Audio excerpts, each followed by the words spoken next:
Nairobi. As the body of Tom Mboya was on its way to All Saints Roman Catholic Cathedral, the pent-up tensions of the waiting crowd neared danger point. The assassinated Kenya minister was a member of the Luo tribe. Bad feeling between his brother tribesmen and Kikuyus, from whom most other members of the Kenya government are drawn, had almost reached its violent climax as the coffin came to the place where it would rest in state after a memorial service.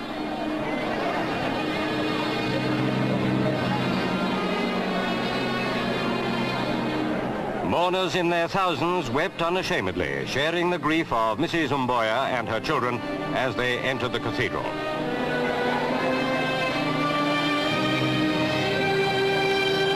For President Kenyatta, this too was a time of tension. The anger of many Kenyans had turned towards him as a member of the Kikuyu.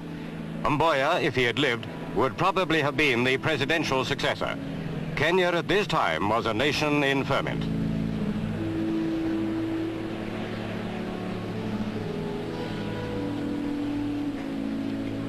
As the memorial service began, armed police, supported by troops, faced the inevitable flare-up of tribal hatred.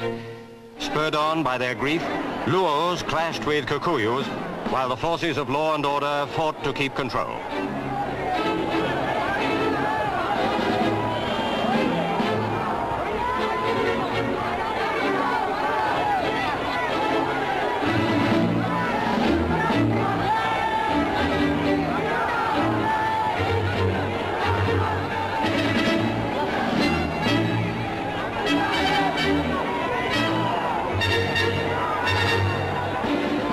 The toll of injured mounted, many of them innocent bystanders who were waiting to file past the coffin after the service.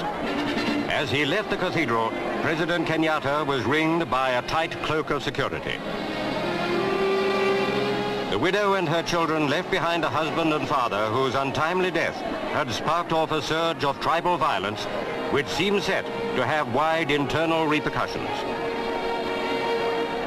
When the fighting had died down, thousands of members of the Luo tribe waited to pay their last respects. It was no place for Kikuyus to be.